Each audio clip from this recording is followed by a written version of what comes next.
get to push the edge a little because my show is about meth. It's so fucking important that we can sit here and just go, hey, you know what, man? Like, fuck, I need to cry for 30 minutes. And everybody just be like, yep, all right, we're here. I just felt so much pressure from work, life, existing relationships where it just all kept coming down, and I was so exhausted. I did not have the mental capacity to deal with it. Men speaking about their emotions and what they're going through and their hardships and their downfalls and their shortcomings and their expectations from all the other sources around them. A lot of people are talking about it now. I call my friends all the time and I say, I love you and let's hang and I'm here for you. What do you need? What can I do today? Like I'm that person for my friends, and I think that we have to be there for each other because we're all going through craziness right now. Conversations like this, especially for men, to be like, yo, I can talk about this stuff. I didn't know I could before. I feel like I want to say a lot of shit on one of these days. And Just get canceled? No. I think I'd cause a big problem in the best way possible. But seriously, like, how much do you have to watch what you say now? Because everything. Because you can. Everything. You're well known, so you could get canceled very easily. Oh yeah. No, everything. Everything you do, everything you say, like I definitely, luckily because I have CP, I have to think about everything I say. But like, I never thought of that. But it's a bright side. There is a bright side to Silver it. lining. There is a silver lining. I have to think about it. But yeah, no, I mean, I think anyone with a platform or like anyone that has people listen to any of you, any capacity of listening to you, you have to be careful. Because like people, you know, some people can take an innocent thing and make it big, and sometimes it's usually a big thing to make it innocent. And you know, what are the consequences, right? Everything has a consequence, and so, long story short, yes. I mean, I just feel like, yes. But like, I just like literally everything we do, though. I feel like I run everything through Netta now because like there's so much pressure, and like that's kind of the topic of today's conversation is like the pressure as a man, the pressure of all what we do through, all what we go through. But like every single one of us here is in some sort of entertainment, film, music, so it's like anything could be miscued. Mm-hmm. So it's like, yo, I've seriously watched everything I say, especially on the mental health side. It's like we can't. Politics, religion, like people struggle on both sides, right? So I don't want to say something that somebody's like, well, I don't want to talk to you yet. You're going to exclude one side or the other. So it's like I watch everything I say. You have to. Dude, you kind of have to. Because that kind of sucks, though. Yeah, JP. What? You say a lot of shit. I do say a lot of shit. You say a lot of shit. No, actually, I've never used Twitter, but I do speak my mind. Like I feel like if our group chat ever got out. I feel like that's most of the world. Right? It is most of the world. That's how you know who your friends are. You got the group chat where everybody goes away if it ever gets leaked. Yeah. That's your core. Yeah. We're in it together. Yeah. I think that's what Hollywood's built on. Just the group chats. The private group chats, dude. But the line moves. I forgot the comedian's name, but Jim Jeffries. Yeah. Like the line does move, and I looked at my Twitter from 15 years ago, and I saw all in like good fun, not really at the expense of other people, but I saw some jokes in there that I was like, delete. Like I can't say it. But they were harmless. They were completely harmless. We grew up in the era of like. Dude, I'm rewatching Tosh.0. Oh my god. Yeah. I literally like. Bro, like Tosh doesn't care. I had to stop watching it because I caught myself saying something. I was like, "Oh no, that is definitely not appropriate in this video." Yeah. But like what he was talking about, Jim Jeffries said is because after Kevin Hart got canceled for the Oscars, Jim Jeffries came out and he's like, you know, my job as a comedian is to go to the line. And if I go here, it's not my fault that you guys decided to take the line here, and I'm getting persecuted for something I said when the line was okay to be here 10 years ago. Yeah. I mean, we were talking about how like those Austin Powers movies from back in the day will never get greenlit now. Like, bro, Heavyweights? Family Guy. Heavyweights was Ben Stiller making fun of fat kids. What's the movie with Johnny Knoxville and the Special Olympics where The Ringer. The Ringer. When the fuck do we get ice cream? Dude. Yeah. But like it's I think there's a fine line of where we still need some of that comedy because the opportunities that it brings to create conversations. You know, it's there's so many times that people don't know that they've crossed a line until like it's it's too late and it's just out there versus like seeing what the line is. And I feel like timeless movies do that. I agree with you on that scene line, but I feel like everybody now has a different line. Because there's something that we could just be talking about right now that somebody might be offended by.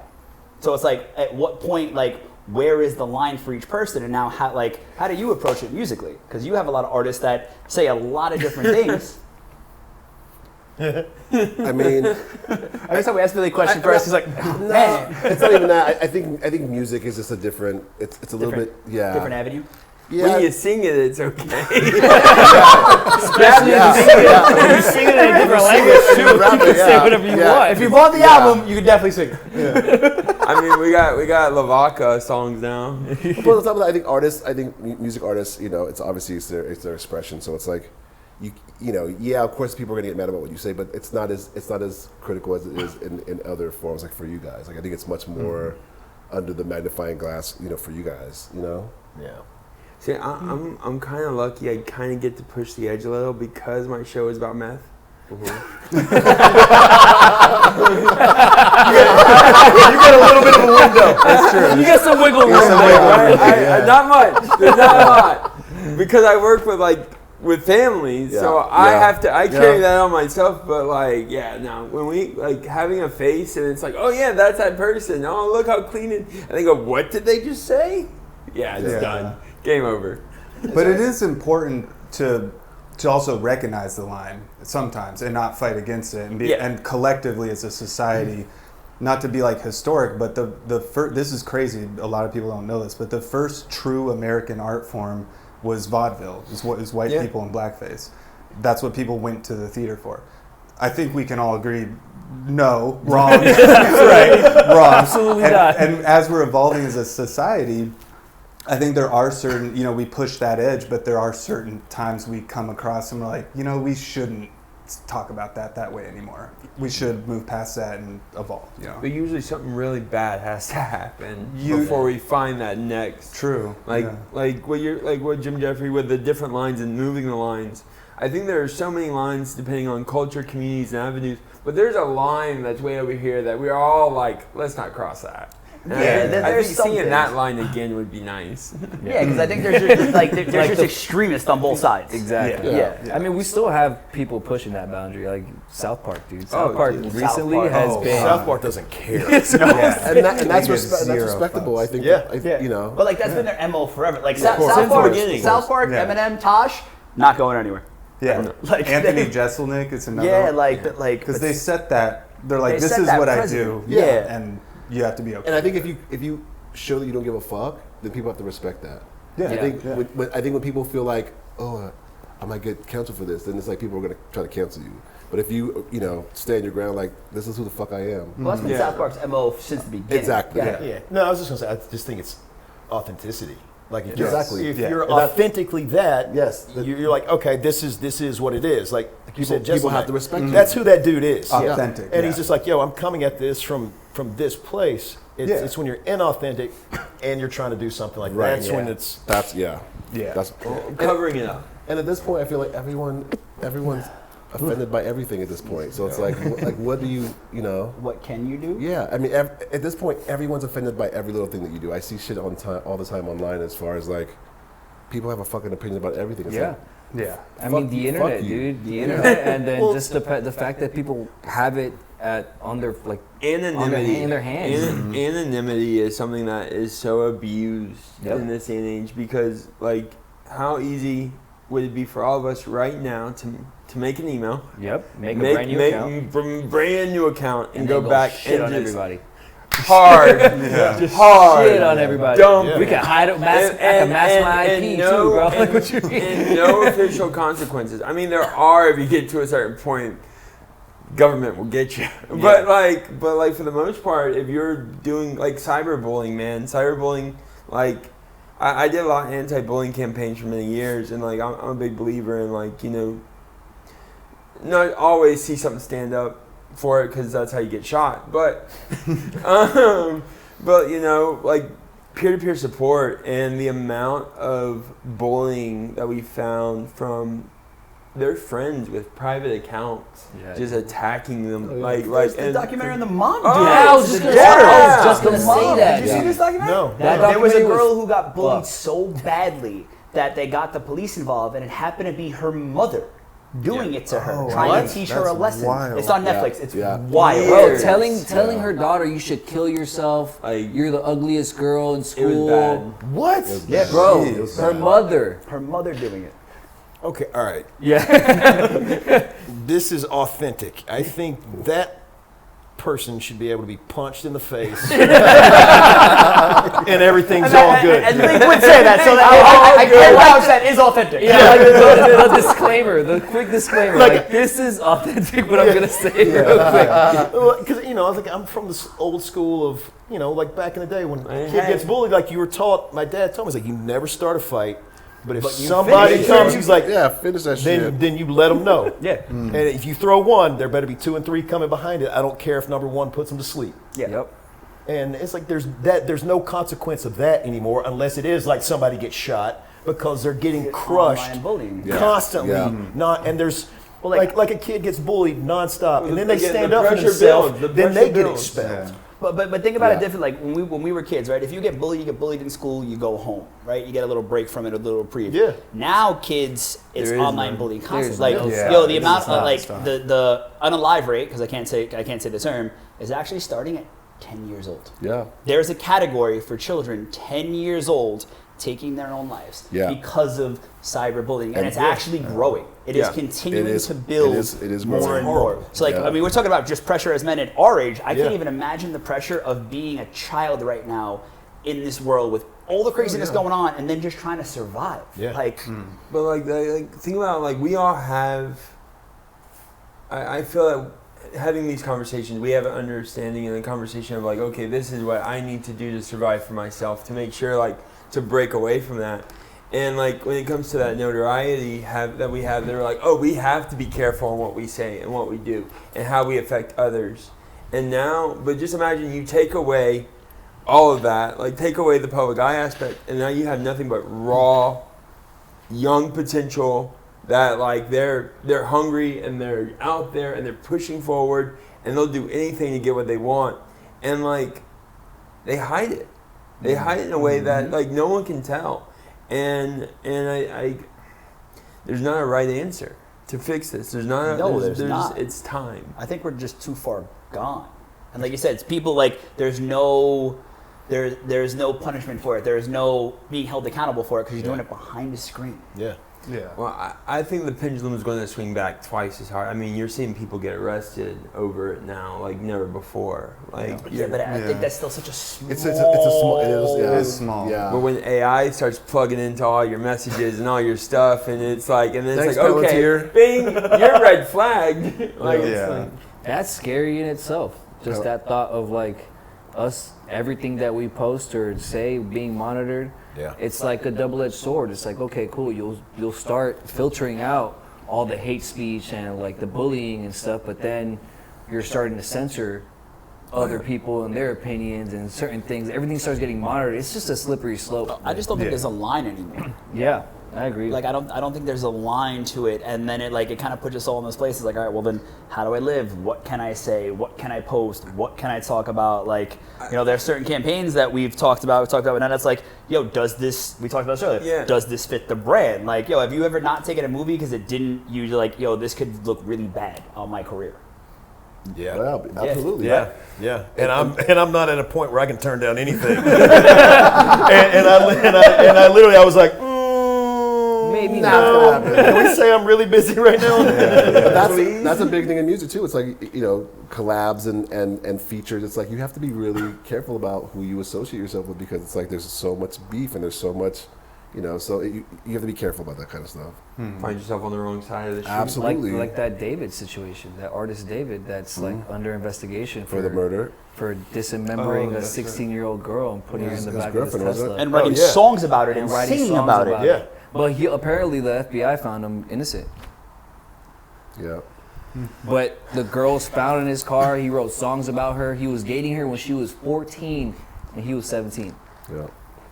It's just but like I feel like fucking crazy, dude. It's Such a bro, the internet just exposes things and exposes the younger crowd to so much more now that like dude, the things that they know at 12, 11, 13, 14 I had to like go, I had to dig the dark web to find, you know what I'm saying? You feel me? Like now these kids are just getting this on their timeline like all day, every day. That's all they're consuming is this shit. The algorithm feeds that though too. Like that's I think a big thing. It's like that too. It's like if you only watch hate, you're only getting hate. Yes. If you only watch good, you're only getting good. Yes. And that, in my opinion, is like so dangerous for young people when like as far as like these radicalized movements that keep happening and like just no one gets out of it. And it's like it's still going on. Well, the war ended 5 years ago. We're still pushing for it, and like these ideals. I see videos that pop up that I'm like, oh shit, and I look at the date. I'm like, oh, this is fucking 30 a years, year 10 ago. years, yeah. Like, but like it's the radicalization, right? Because I feel like a lot of America is, and a lot of the, we can just stick with our country right now.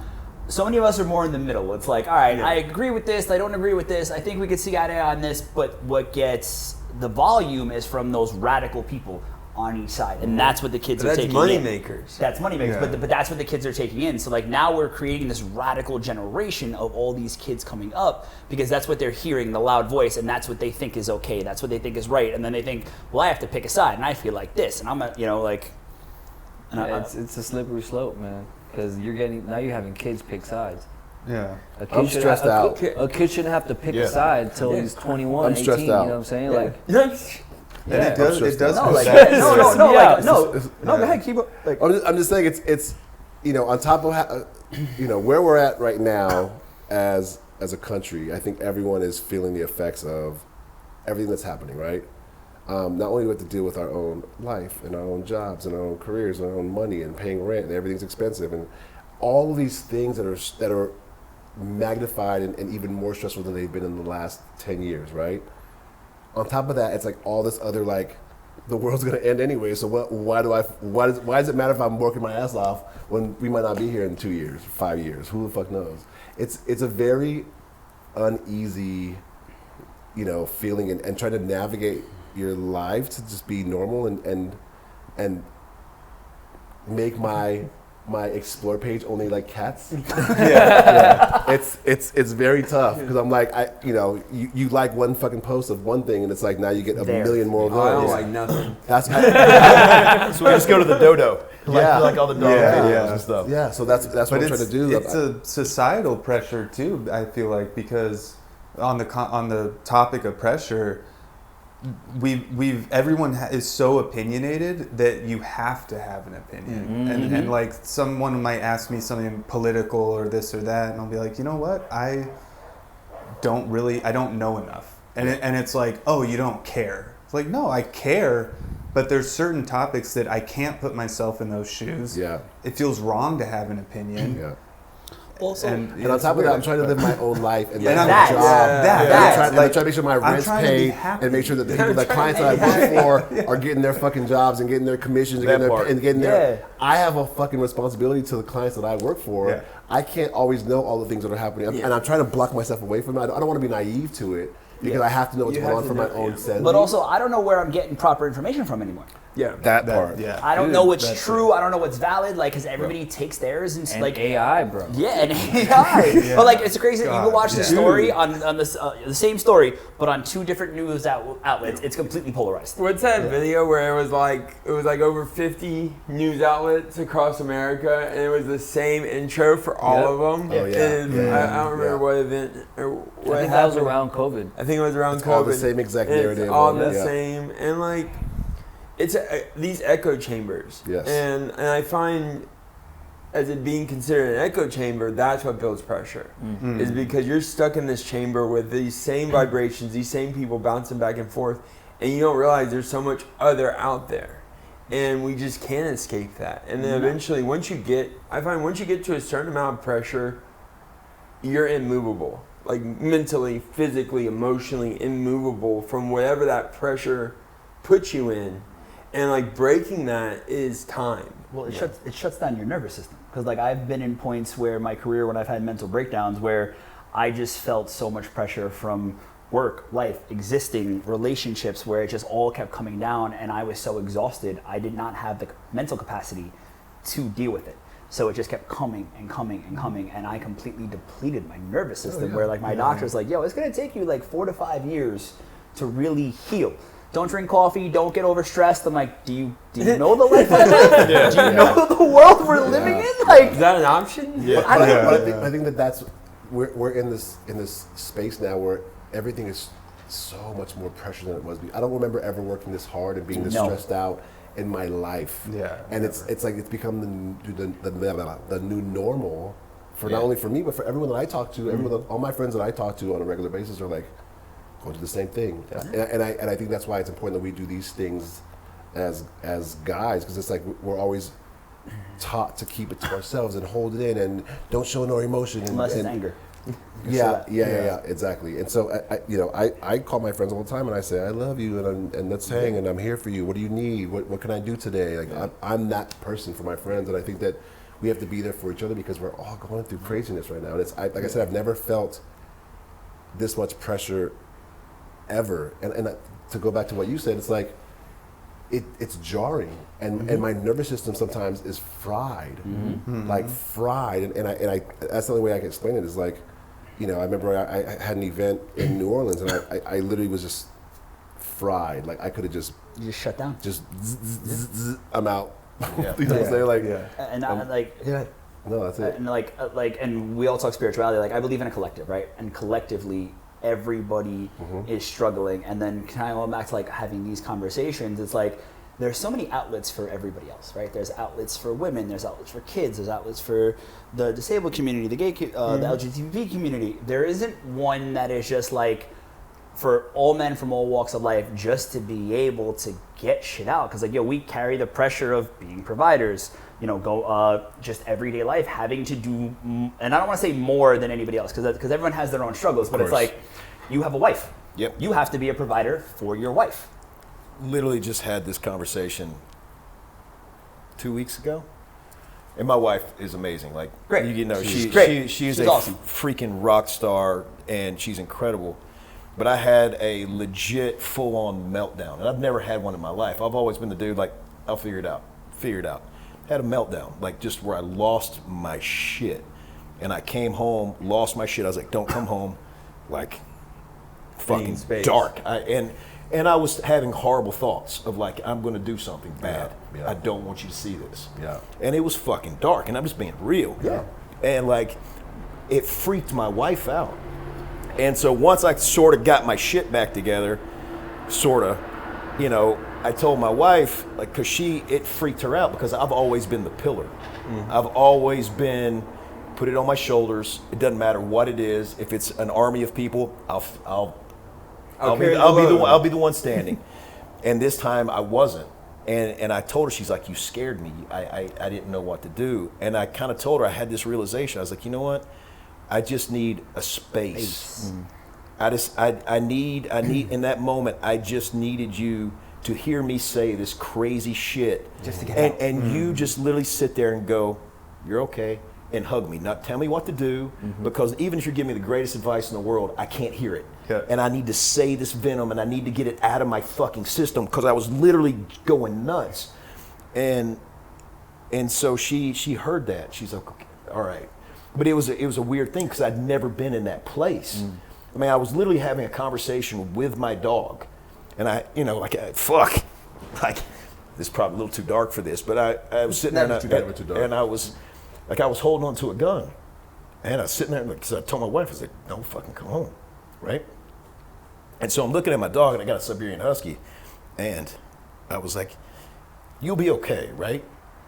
Like, you'll take care of her, like, you'll be okay. And my fucking dog popped up, and he looked at me, and it's like a Disney movie. He ran over to me, and he literally started pawing my hand, and crawled up on me and covered it up. And so I lost my shit, and I was at home by myself. Yeah. And then then I had that conversation. And even right now, it's like normally I am not doing this in front of fucking people. Of course. But it's important that as men and as tough men or as whatever, you're able to go, hey, you know what? Like, fuck, I don't have an answer for this shit. Right. And I can't pretend right now. Like later on, give me a day, give me 2 days, maybe I can pretend. But right now, I can't pretend. Yeah. I don't fuck it. I don't have the bandwidth. I don't have the answer, and it's okay. Yeah. Like as long as we keep moving, it's okay. Yeah. But it's like it's scary shit because you bottle that shit up. Yeah. Because so much of my life, or fuck all of my life, anytime like throughout my career or just life in general, when something hurt, my brain would go turn it into rage, and I would burn it the fuck out, and that rage would drive me through anything. Right. And if you knew me back then, it was just, and I'd cyborg and I'd rage through it. And that is not healthy as a husband because my wife wants affection, needs attention, needs love. And I didn't know how, like, we have a loving relationship, but I didn't know how to be tender and truly love and come up and grab her in the butt and hold her hand. And, like we could do the, you know what I mean? Like there's the physical of like, hey, we're doing the thing, but just the coming up and holding my wife lovingly, that was not in me. And it was because of all that. I was like, I've got to push. I need 27 hours today to lock in. I need to get this movie. I need to get this so I can pay the mortgage, so I can buy your car, whatever. And it's a crazy thing, and it's so fucking important that we can sit here and just go, hey, you know what, man? Like, fuck, I need to cry for 30 minutes. Yeah, man. Then everybody just be like, yep, all right, we're here. And I have these conversations with my friends all the time where hey, everything cool, and it turns into this. Yeah. And I have to be, I'm coming where you at, I'm coming to you. And there's times where I'm in that position where I'm like, I just need a fucking hug. Yeah. You know what I'm saying? So I definitely understand that. And that's what I'm saying. Yeah, man. Well, we're happy you're here, man. Yeah, me too. Bro, for sure. We love you, brother. Come on. I love you guys too. But that's honest, right? And and it's so hard to put that out there. And like, I've noticed that in things that I've dealt with too, because like I've been very open and honest about my anxiety, my depression, trying to unalive myself at times, and it's actually harder for me to tell people when I am struggling. Like, there's certain people I've identified where I've learned I got to teach people. It's like, I just need a space, right? Yeah. But if my mom calls and she's like, "Are you okay?" and I'm like, actually I'm not. I'm burnt out. I'm exhausted. I don't feel well. Like, I don't know what to do. Then she starts to spin. Or my girl starts to spin, and then it's like, then I feel more. I'm like, shit. Now I have to take care of you when I really needed you to take care of me. Yeah. And I feel like, but having like you guys is a thing to be able to come and I can call you or I can call you and just do it. And I'm not. If I'm just saying like, I'm over all this shit. I don't want to do it anymore.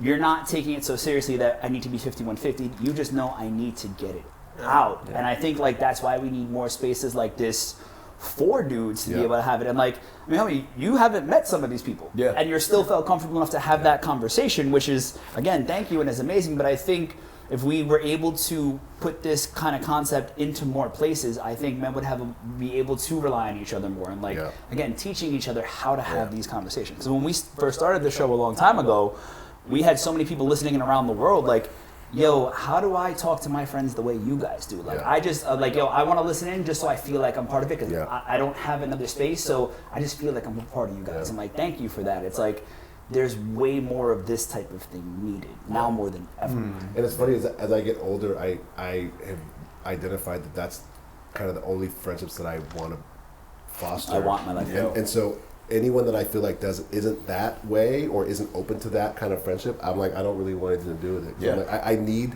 someone that when I need something or need, when I'm stressed out, I want someone that I know will be there, Yeah. And I think that like, I know that I'm that person for my friends too. So I'm like, I need that reciprocation. You know what I'm saying? So I think that now that I'm getting older, I'm like, I've identified that those are the people that I want in my life, in my circle as I get older.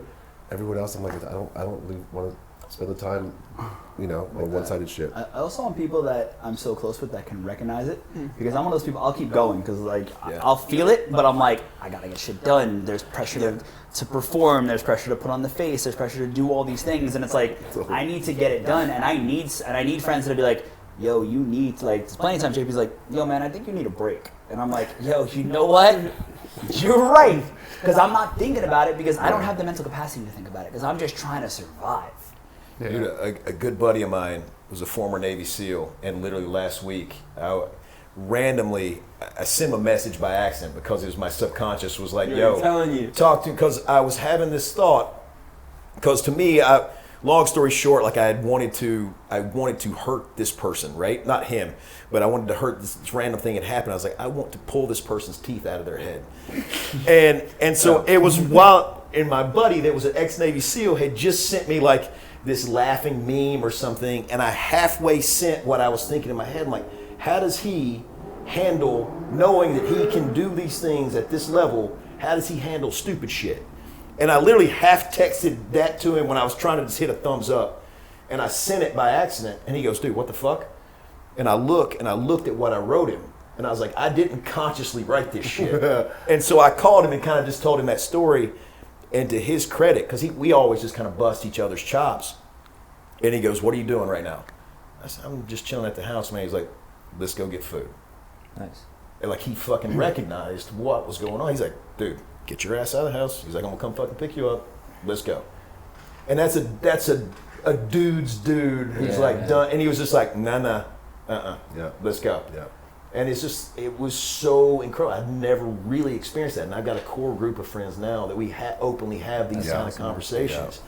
And it's so refreshing to me as a person who's never done it in my life. I think the little subject we were talking about earlier about the internet, that's the positive side of that aspect of everybody being connected now, is that what we're doing is now becoming a lot more normal.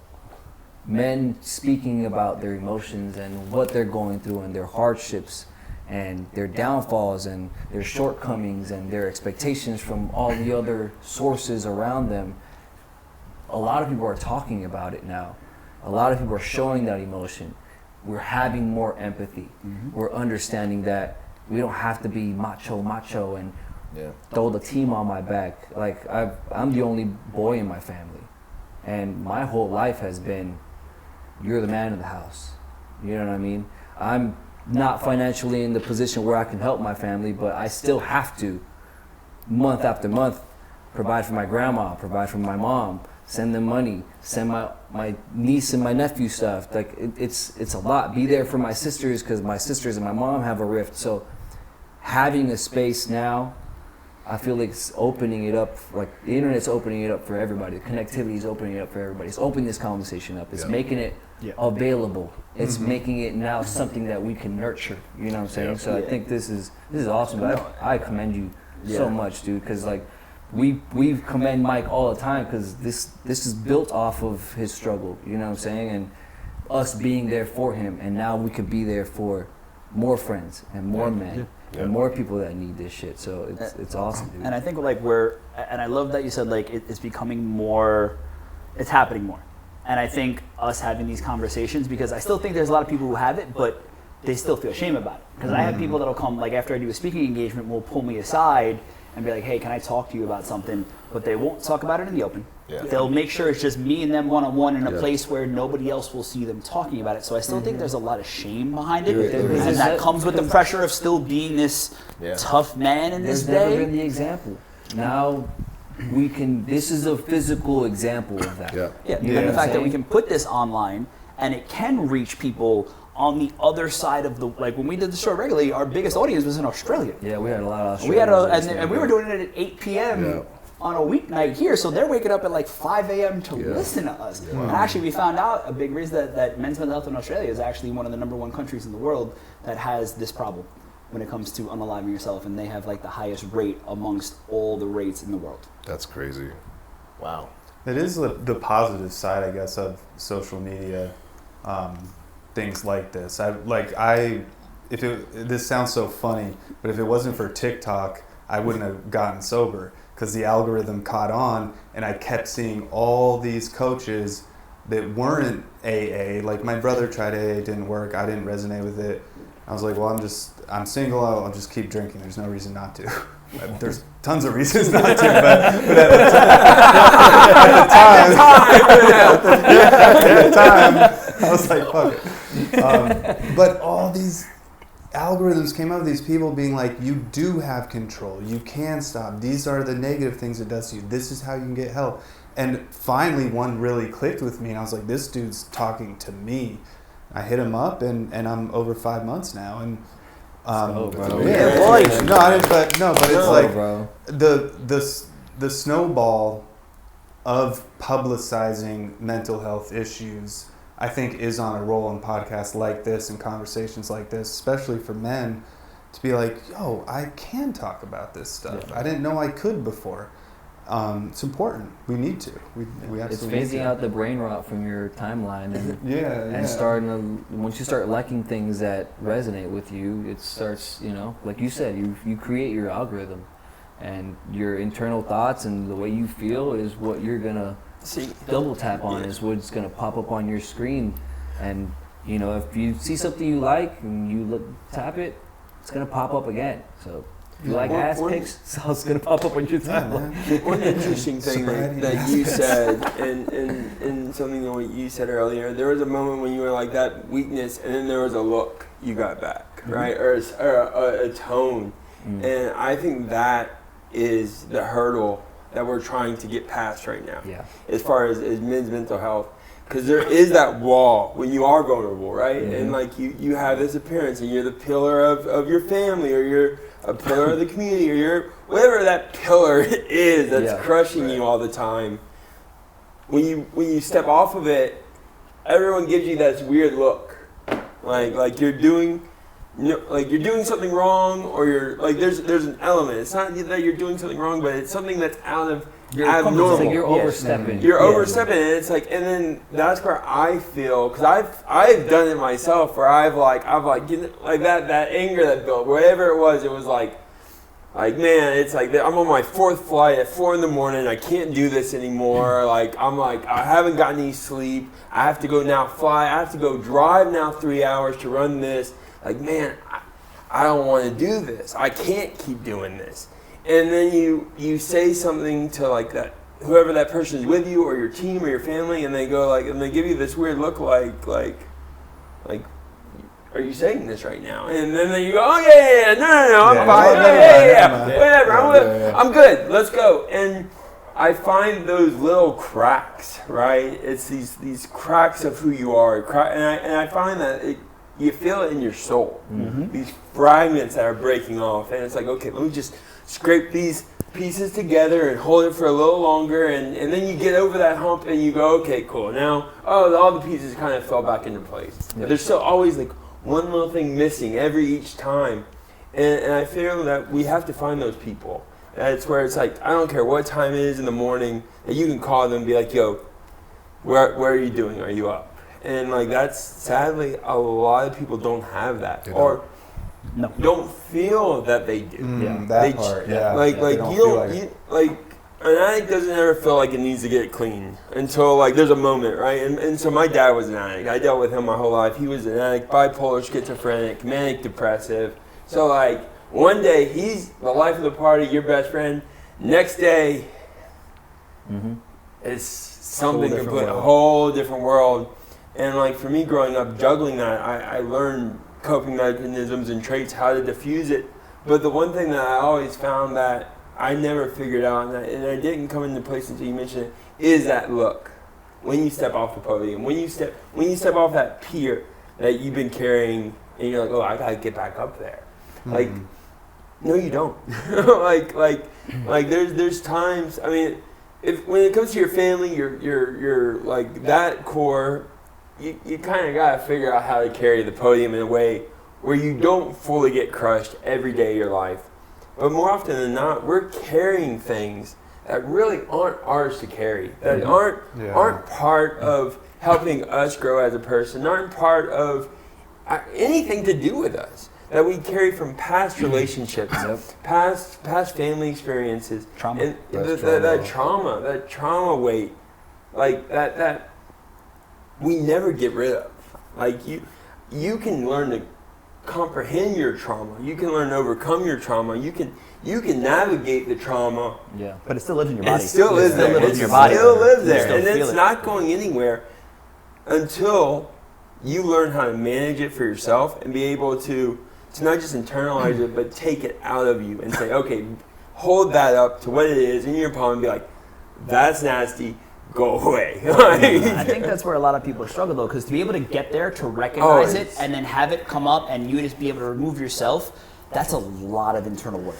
That's a lot of therapy, that's a lot of shadow work, that's a lot of soul searching, and a lot of people don't want to do that, and they're just afraid of it. It's hard to look yourself in the mirror and hold yourself accountable for all those things, like you said, those look you get, right? Or when you put like, when I finally was like very open about what I was like, what I went through when I put myself out there, there was reactions that I didn't think I was gonna get from certain people. And then also there was certain times where like I was going out for jobs, and like I run a lot of big events, and people, I'd be bidding for it, and I would hear people say like, yo, did you not see his social media? He talks about how he has mental breakdowns during some of these events. Are you sure you want to hire him? And you, like, and that's something, and like, but that's something I never thought of when I was like, yo, I'm gonna be open, this is gonna help a lot of people. I'm like, yo, I'm actually losing money now because I just did this. And it's like, yo, people are really awful in that. But like now it's like, well, when people, like I said, that has come up, people ask me questions like, yeah, I understand where you're coming from, but I have all these coping mechanisms that I've learned. I'm actually much better in these situations now because I went through that. And I can handle the pressure better because I understand it now. But that's inside that self-understanding. Yes. And but it's still frustrating. oh no, I'm not saying it's any less frustrating. Like I definitely not. I feel like it gets more frustrating. It's like I tell people like, well, I want to work on myself. I'm like, yo, it's a Pandora's box. Yeah. Because once I feel like I finally got somewhere, I get slapped in the face again. Yeah. And then like it just something will trigger me, and I'm like, fucking A, like why, man? And it's like you said, like even though I understand it.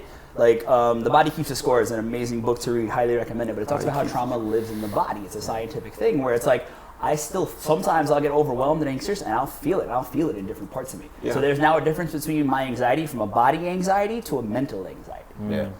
I think that's interesting, like, you can feel it in your body, because, like, identifying that. That's what you said. Well, it's where it's. Oh, is that in the book? Yeah, no, okay. well, that and just like more like common knowledge I've seen put out more. It's like, because think about it, when you're feeling all these things, if you're just pushing through, you're pushing it down. Where is it going? It is staying inside of you. The concept of crying and breath work is releasing it. So if you don't release it, you're putting it down. Well, where is it being stored? Yeah. So each emotion actually stores in different parts of your organs, which is fucking crazy. You don't realize like the mental and the physical are so interconnected, more than just food and working out. Yeah. Well, I think when it comes to like imagery too, there's a lot about the psychologics of an appearance, right? And you can tell pretty much like what someone does, what types of food they eat, how much alcohol they drink by their appearance. Like there's a whole like science behind this, and I've seen it with like my mother's health. She was in a car accident, was paralyzed for about 7 years, and like I could see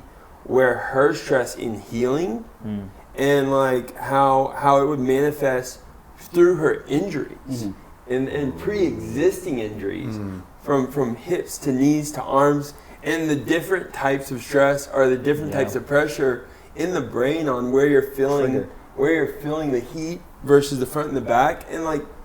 Again, identifying for me is one of the biggest things of overcoming, like when I have heaviness, that it's like unescapable. Because it is unescapable. 100%. But being able to categorize it and process it and recognize it and understand it is, in my opinion, the number one battle. What were you going to say? Sorry. No. That was incredible. Awesome. I was just talking about the physical thing. It just kind of popped in my mind. My dad died like around 15 years ago. Maybe 14 years ago. It kind of doesn't matter. But so when he passed, I was lucky enough. I was really busy. I was on a show, and there was like all this stuff going on, and I was like, okay. And my dad was the closest person in the world to me. Like that was my person. And I was like, okay, I grieved. I'm good because I was busy. And then all of a sudden, show got canceled. This deal fell through. All of a sudden, there was like 6 months I didn't work, and so all of a sudden, I was now kind of faced with dealing with that. And the reason why I brought it up, because you're talking about in your body, I go back to my dad's house for that holiday, and that I'd gotten in a fight with my wife. She wasn't my wife at the time. Got in a fight with my mom, and they both drove me to my dad's house, and I'm yelling and screaming at them, and I'm pissed off over something stupid. But literally it's because I hadn't grieved. And when I stepped out of the car, I can remember it like it happened 10 minutes ago.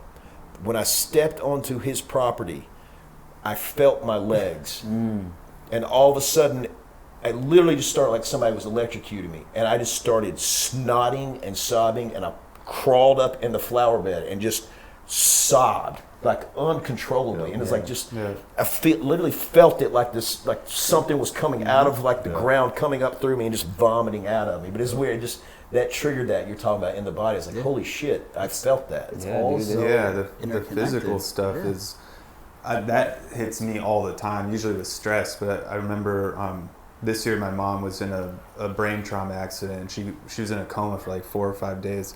And I just had this kink in my neck, and I was crying every night, sobbing and all that. But this pain I couldn't even describe. Like I could barely get out of bed. And the 5th day, like my brother was there earlier and texted. He's like, "Mom's talking." Went away. Wow. It just went away instantly. And I already knew like stress shows up physically, but to have it be that pronounced, I was like, oh my God, okay, that's a thing. Stress kills a lot of people. It does. It does. Stress is one of the main factors that people pass away, man. People are having heart attacks, or they younger now. or they unalive themselves, or it's just there's just a lot of societal pressure on. And stress comes from pressure, and we all do things at a very high level in here, right? Like all the jobs that we have. And I actually had a question for you two that I actually really wanted to ask. When it comes to acting, you both have on a show and a movie with two of the best actors of this generation, with Chadwick Boseman when you were in 42, and you with Bryan Cranston in Breaking Bad. What was the like? Obviously, that's an amazing thing, but was there any internal pressure of like, I'm working with one of the greats, I have to be on point, I have to fucking make sure that everything goes right, and emotionally, and like, did you feel that in your body anywhere, and what was that like on a daily basis?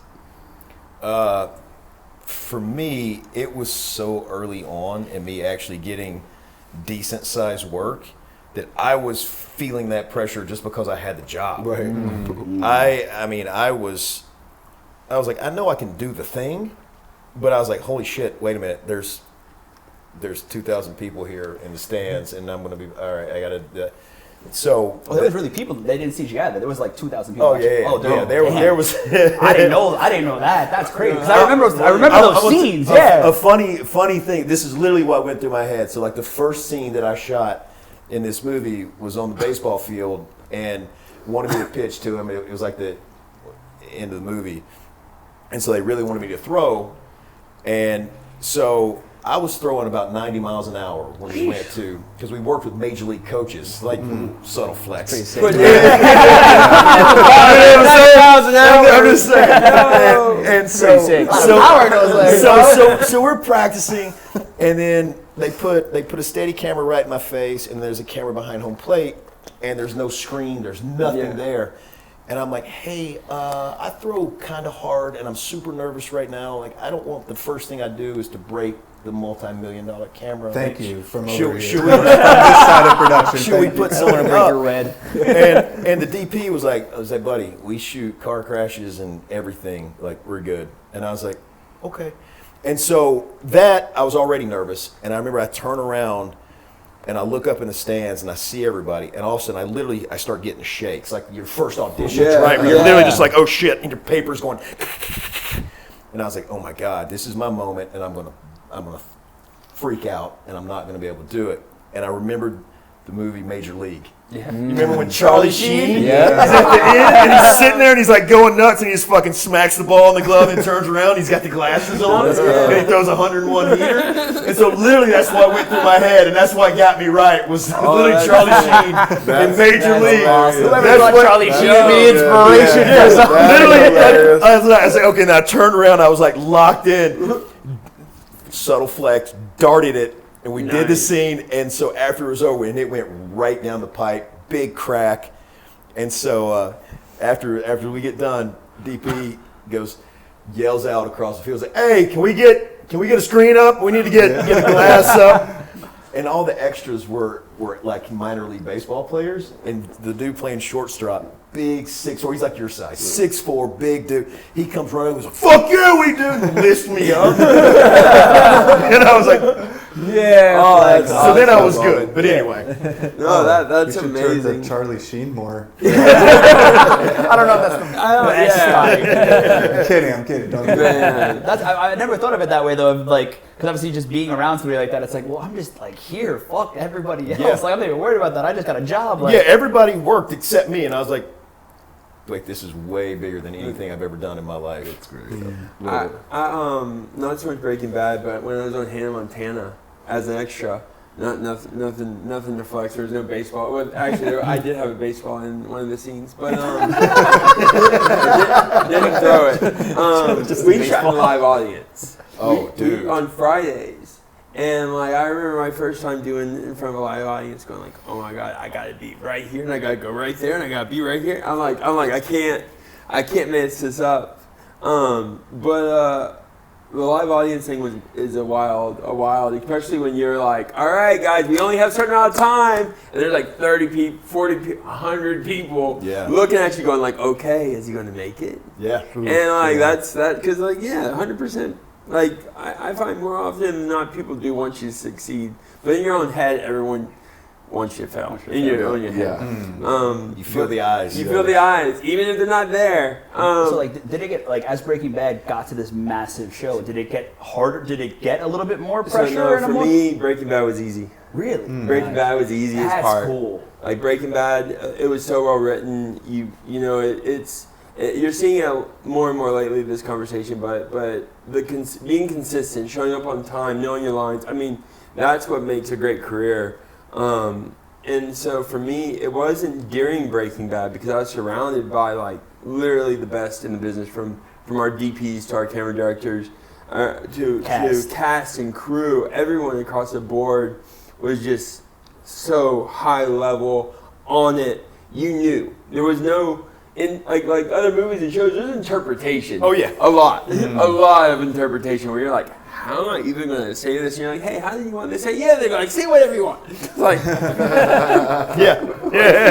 What? It's just an idea. Go for it. Yeah. Don't worry about it. Just give them a scene. And it's like, wait, anyways, for me, it was after the show, so Breaking Bad was 7 years of my life. I started 13, turning 14 years old when I started the show, and I was 20. I was 20, turning 21 when I finished it. Oh wow! And so this has now been over 12 years now that since I filmed the show, and that was my hardest part. Was okay, I have this great show. Everyone's like, what are you doing next? What are you doing next? And for me, it was like, oh, you're great, we love you, but you look and sound a lot like Walt Jr.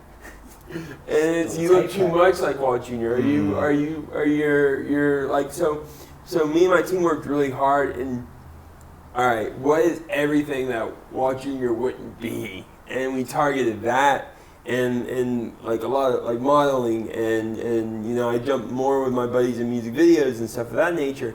Things that, once you get to the top of the mountain, it's a long walk back to the bottom. Not a long walk back up. And well, I find usually people are carrying you then. Like people will carry you to the top, but they're not going to carry you back down. Yeah. And so you got to walk down that mountain carefully. So if you fall or you trip or something messes up, you're going to come crashing down, and you're never going to be able to climb the mountain again. And so for me, like that was my pressure, and that's where my pressure has since built over the decade of working. And luckily, I'm very happy with my work. And like it's like, do I do projects like Breaking Bad? No, because projects like these don't exist. That's a unicorn. It's a unicorn. It's once in a decade, once in a lifetime opportunity. So what do you do after the lifetime opportunity is over? And you still have a lifetime. Young age, You still have a life to live. Damn. So, Do you do stage plays ever? Or have So- you thought about it? I have attempted 3 stage plays, and every time I get to them, they get canceled. Oh. Like every single time. Okay, before COVID, right? COVID killed me so hard. I actually, I got very lucky. I moved out of California right before COVID, so I bit the bullet on that. Yeah. But it was because it was going to be like my highest earning year ever in my career was that year. And like I had 2 movies. I was going to come off of 2 movies and start a Shakespeare play. I was going to play Richard III in Richard III. Nice. So and it was like it went from Australia to Broadway, then back to Australia, and then they completely got rid of Richard III. And I technically got it recast because 4 years went by because COVID happened. But I've attempted. I've attempted plays, but that's a lot of time. Yeah. So that's a lot of time, and plays theater doesn't Pay that well? pay that well. They don't pay bad when you're a union worker, but they don't support a family on that. And you, judging by your laugh, it seems like you've done. That's what I started. That's where you started. Okay. So like I booked the movie. That's what brought me out here. Then it fell apart. But then in my acting class, they had a theater company, and so we would raise money to do theater, praying that a casting director would come and watch a show in our 40-seat theater. Or 50. When was this? What year was this? 2000. See, but that was a prime time of Hollywood to be seen by these casting directors in the theater. Dude, they would come. They were there. Yeah. They would come. Yeah, they'd go out. I remember so you had to pay your dues. Yeah. Like the first play, you weren't in that bitch. You had to build the set. You had to costume design. You look like you were good at lifting something heavy. You had to work the front of house. You had to pour everybody's wine, do all the Ticket stuff, sales. work concessions, Yeah. and then you'd have to walk in the front and go, everybody turn your phones off, don't be an asshole, like the whole deal. And I remember like, kind of acting. I was taking that seriously. So I was in the front doing my whole speech, and I walk out and the play's over, and there was a casting director, and they were like, we've got an audition for you tomorrow. Can you come? And I was like, I just did the opening speech. So like, yeah, just come to the audition. I didn't get the job, but still, it was just like that was the best time. Yeah. Yeah, you got in the room.